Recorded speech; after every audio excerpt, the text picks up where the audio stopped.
just went and saw Star Wars Last Jedi day after the premiere, so I'm pretty on top of things here in the world of Hollywood, doing my movie reviews. And I do these movie reviews for Christians specifically. I always encourage people to pray the movie. So what was there in the Last Jedi that's worth uh, discussing, and what is edifying? I should also add, for Christians. I mean, you don't have to worry about it being filled with profanity or nudity or violence. Well, violence, yes, but none of the other stuff. It's made for kids and adults, so we don't have to discuss that. What's probably the most intriguing thing about the Star Wars film series is the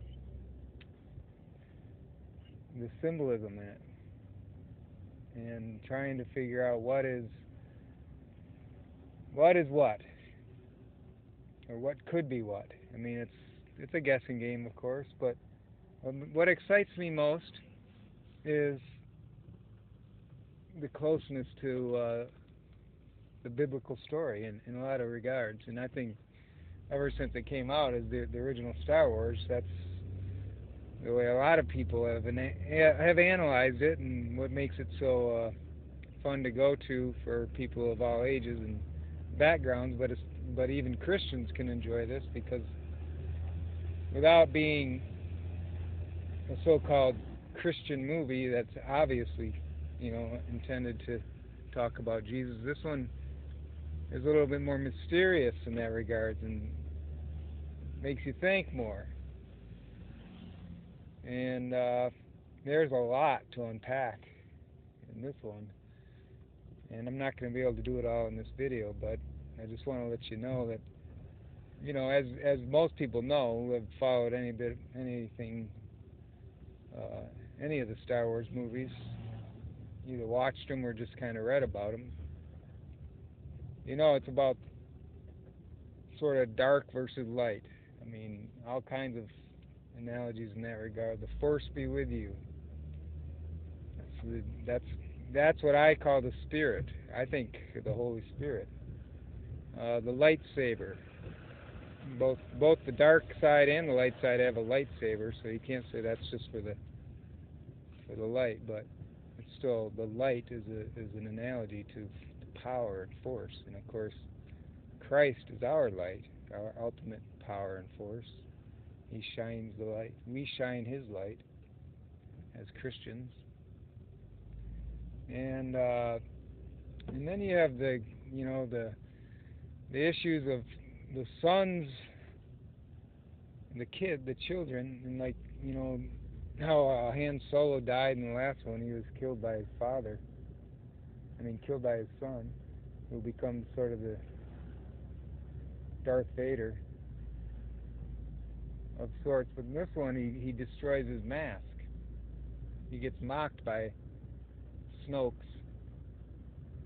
who is basically, I think, a satanic figure. And in the film, by the way, they hint at who is the real son, where did he come from, and there is a hint that he might be a fallen, or a Jedi who deserted, an original Jedi who deserted, and that would be a perfect analogy to a fallen angel, right? Satan, the ultimate fallen angel. And so that's part of the mystery.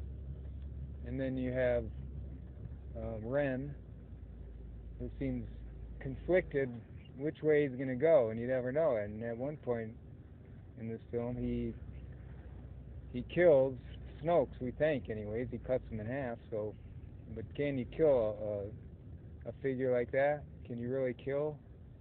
Who probably isn't even a physical figure, but in this case he was.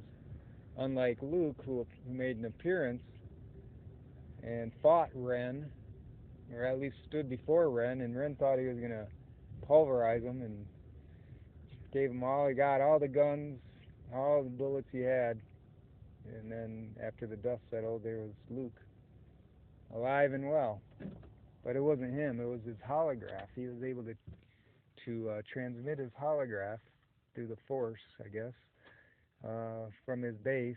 He was sitting on a rock up on his little island, and his holograph was down there fighting the battle, or appearing to, or at least just standing there in front of Ren, who was pulverizing the holograph, only to find out it was just a holograph or a transmission of Luke.